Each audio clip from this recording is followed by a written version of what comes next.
The rain had just stopped, leaving the schoolyard slick and gleaming, the late morning sun struggling through heavy clouds.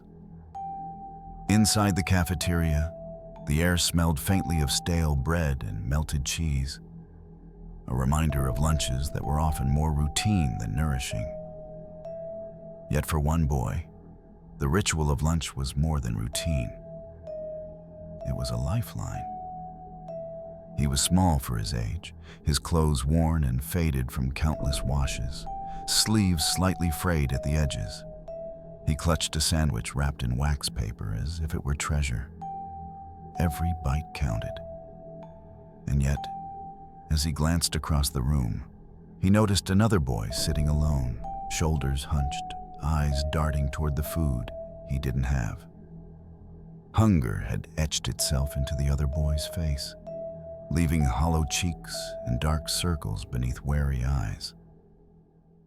Without a word, the small boy tore his sandwich in half and slid it across the table.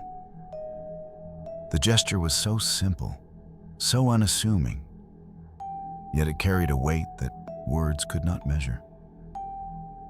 The other boy stared at the food as if it were a gift from the heavens.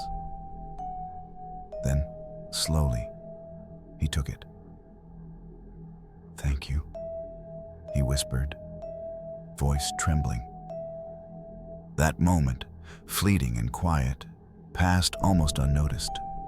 Other children laughed and shouted in the background, oblivious to the small act of humanity unfolding at the corner of the cafeteria. But in the silent exchange of generosity, a seed was planted, one that would grow in ways neither boy could foresee. The boy who had shared his lunch was named Daniel. He had grown up in a modest home where his mother worked double shifts cleaning offices, and his father, though kind, had passed away when Daniel was just 7. The world had not been gentle, but it had taught him to notice what others needed, often before they even asked. Hunger, cold, loneliness, these were not abstract concepts to him. They were daily battles he understood intimately. Daniel's mornings often began with the smell of coffee brewing in the kitchen, faint and bitter, blending with the scent of toast. The faint creak of floorboards under his mother's tired feet was a rhythm he had learned to live by. Evenings were quiet, sometimes too quiet. But he had found solace in small acts of care, setting the table, helping his little sister with homework, smiling at neighbors when he passed. He had learned early that kindness required no applause, only courage. Across town, the boy who had received the sandwich, named Marcus, lived in a different world entirely, though one that was equally complex. His father had left when he was 3, and his mother worked long hours, juggling 2 jobs to keep food on the table and a roof overhead.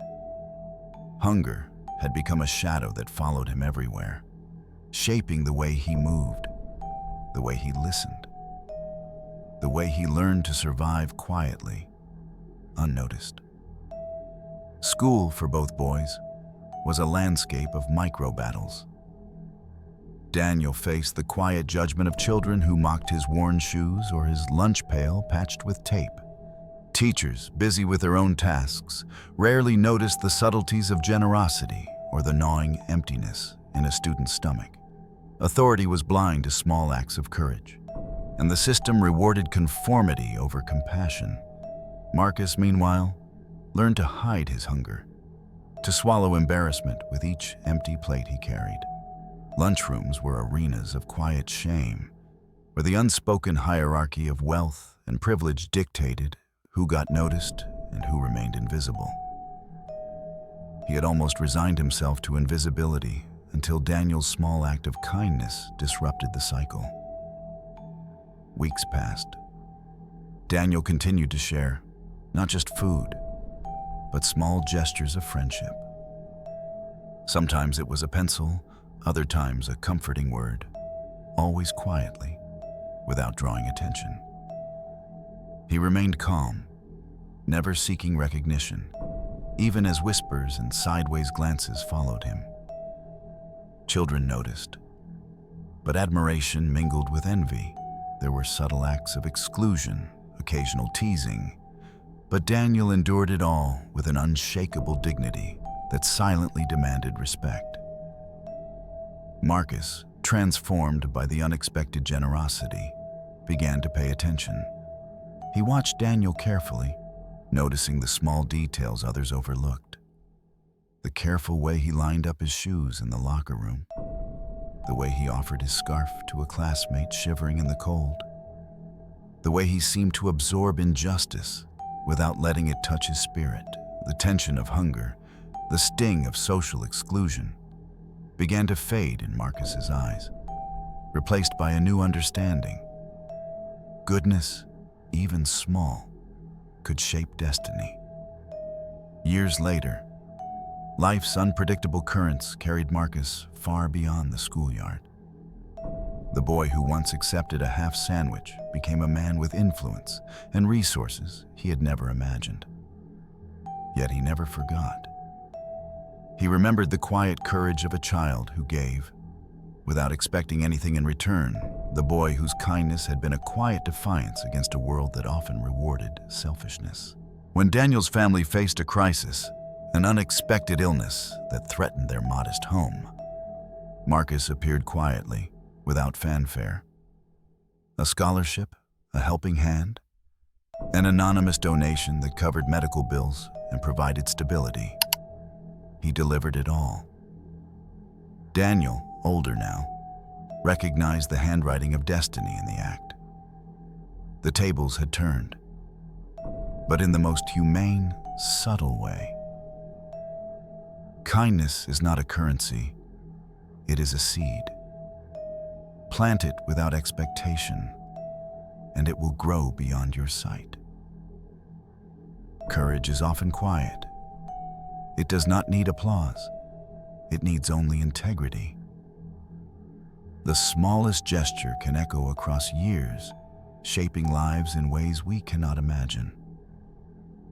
These words, spoken quietly in the presence of the boys, turned men, echoed the moral arc of their lives. That generosity, when genuine, multiplies. That silence can be more powerful than shouting. That integrity often delivers justice where systems fail. The reunion was simple yet profound. Daniel, standing in the hospital's garden, noticed a familiar figure approaching. Marcus, once a hungry boy with hollow cheeks, now walked with quiet authority, yet his eyes carried the same warmth and humility. "I never forgot," Marcus said softly. "Your kindness changed everything for me." Daniel's hands trembled slightly as they met Marcus's.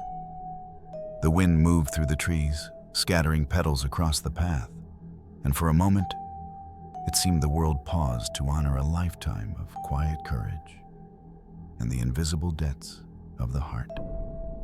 On that day, the cafeteria incident was long gone, but its ripple reached far beyond a single school. A single meal, silent acts of generosity had returned, multiplied, shaping destinies and redefining the measure of true wealth. Not money, not privilege, but compassion. In life, it is often the unseen battles, the quiet generosity, the moments no one else notices, that shape our world. Daniel and Marcus remind us that kindness is never wasted, and dignity never goes unnoticed. When we act with compassion, even in silence, the echoes can return in ways more powerful than we could ever imagine. If this story touched you, leave a comment about where you're watching from, and share your thoughts on acts of kindness that shaped your life. Remember, a small gesture today can become a lifetime of change. Subscribe for more stories that honor quiet heroes, unseen courage, and the power of human generosity.